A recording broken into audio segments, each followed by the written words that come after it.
দ্যুতি ছড়ানোর আগে একটি হৃদয়কে কিন্তু খাঁটি হতে হবে।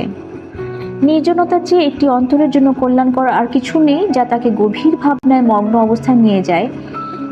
এ বিষয়ে আমরা পড়েছিলাম অধ্যায় 5-এ। অথচ যখন একটি হৃদয় বস্তুকেন্দ্রিক প্রতিচ্ছবি দিয়ে ঢাকা থাকে, তা কিভাবে আলো ছড়াবে? কিভাবে হৃদয় যাত্রা করবে স্রষ্টার দিকে যদি তা তার খেয়ালকুশির দ্বারা শৃঙ্খলিত হয়, বস্তুর দ্বারা আচ্ছাদিত থাকে, বস্তুর চিন্তা, বস্তুর প্রতি আকর্ষণ, বস্তুবাদী মানসিকতা দ্বারা আচ্ছাদিত থাকে? কিভাবে হৃদয় ঐশী চেতনায় প্রবেশের আশা করতে পারে যখন তা গাফিলতি থেকে নিজেকে পরিশুদ্ধ করতে অক্ষম হয়? অন্য কথায়, অন্তরকে বিভিন্ন গুণাবলী দিয়ে সুন্দর করার আগে তাকে কিছু ত্রুটি থেকে মুক্ত হতে হবে। এখানে ইবনে আতা 3টি ত্রুটির কথা উল্লেখ করেছেন। এক হচ্ছে বস্তুবাদিতার প্রতিবিম্ব, প্রবৃত্তি ও গাফিলতি। ইবনে আতা প্রশ্ন করেছেন, যখন একটি হৃদয় বস্তুকেন্দ্রিক বস্তুবাদী প্রতিচ্ছবি দিয়ে ঢাকা থাকে, তা কিভাবে আলো ছড়াবে? সুফিবাদে আল্লাহ ছাড়া আর সমস্ত কিছুকে বলা হয় আল গাইর।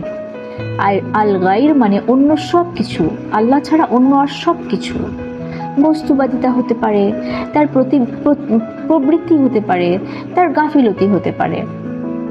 যখন একটি অন্তরে বস্তুগত বিষয়, দুনিয়াবী বিষয়, এমনকি কোনো মানুষের প্রতিচ্ছবিও আঁকা থাকে, তখন তা একটি আয়নায় প্রতিফলিত প্রতিবিম্বের মতো কাজ করে।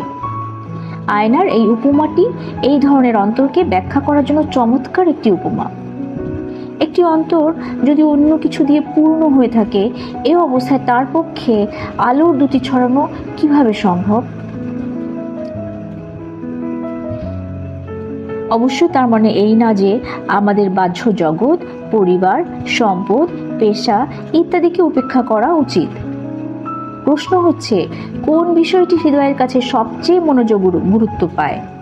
এটা কি আদৌ এক বিশুদ্ধ হৃদয় যা কিনা আলো ছড়ায়? পবিত্র কোরআনের 24 নম্বর সূরার 35 থেকে 36 নম্বর আয়াতে বলা হয়েছে, আল্লাহ আসমান সমূহ ও জমিনের নূর, তার নূরের উপমা একটি তাকের মতোই। তাতে রয়েছে একটি